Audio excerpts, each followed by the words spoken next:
वरिष्ठ है, विशिष्ट है, विकास पुंज निष्ठ है, समग्र सृष्टि पृष्ठ के जगत गुरु वैशिष्ट है। ऐसे हमारे माननीय अध्यक्ष महोदय श्री बैठे मैम, सभी मंचस्थ महानुभाव, हमारे श्री समर्थ पब्लिक स्कूल के एक सितारे और स्कूल का यशस्वी नेतृत्व संभालने वाले आदरणीय प्राचार्य महोदय, आदरणीय उप प्राचार्य महोदय एवं यहाँ पर उपस्थित सभी छात्रगण, मैं स्नेहा विष्णु वैराले कक्षा 7वीं स्कॉलर से आज के गणतंत्र दिन पर कुछ विचार अभिव्यक्ति हेतु आप सभी के समक्ष उपस्थित हूँ। उत्तरम यत् समुद्रस्य हिमाद्रिश्चैव दक्षिणम वर्षं तत् भारतम नाम भारती यत्र सन्तति। अर्थात समुद्र के उत्तर में और हिमालय के दक्षिण में जो देश है उसे भारत कहते हैं तथा उसके नागरिकों को भारतीय कहते हैं। हमारा भारत, जिसकी परिकल्पना उस वटवृक्ष के समान है, जिसकी जड़ें हमारी पुरातन संस्कृति हो, जिसका तना हमारे लोकतांत्रिक मूल्य हो, जिसकी शाखाएं हो सबका साथ, सबका विकास, सबका विश्वास, युवा कौशल्य जिसकी पत्तियां हो, जिसे सींचे हम अपने परिश्रम से और फल स्वरूप मिले हमें विकसित विश्व गुरु भारत।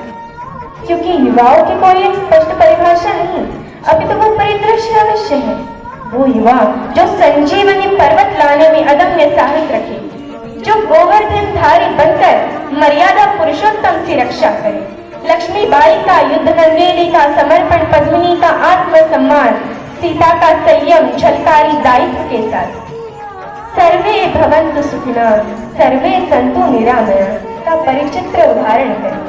फिर चाहे वो श्रीलंका में आपातकाल हो, बाढ़ग्रस्त नेपाल हो, अफगानिस्तान में अकाल हो, तुर्की का भूकंप विकराल हो या कोरोना में हाहाकार हो, हम युवाओं को आजादी की लड़ाई में अपना योगदान देने का भाग्य प्राप्त नहीं हुआ, लेकिन आज आवश्यकता है अपनी शक्ति को पहचानने।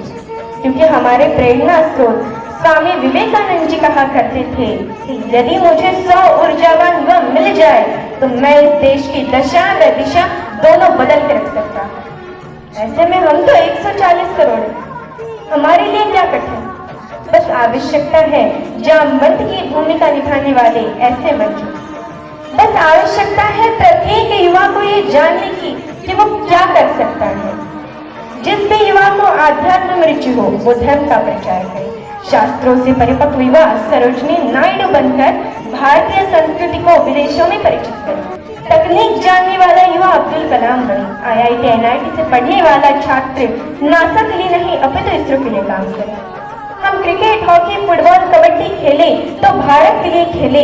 यदि कोई हेमा दास दौड़कर नारी सशक्तिकरण का उदाहरण देती हुई स्वर्ण जीते तो वो भारत के लिए जीते। हमारी गांव की युवा आगे आए और देश हित में नीरज चोपड़ा की तरह भाला फेंके। रचनाएं ऐसे रची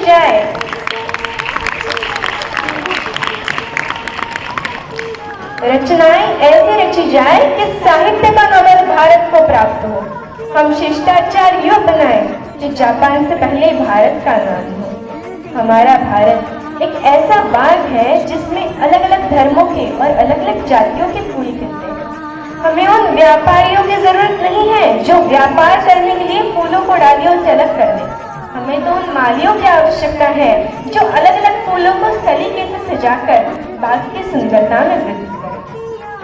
जो चांद करवा चौथ का अर्घ लेता है वही चांद ईद की इत्तला भी देता है।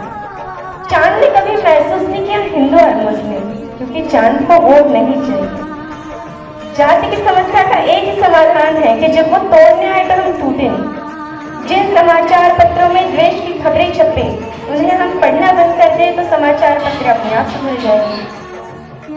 यदि जो अशांति फैलाने वाले लोग हैं उनको हम अखबार की सुर्खियों में छापते हैं और जो शांति के दूत हैं उनका जिक्र करना भूल जाते हैं।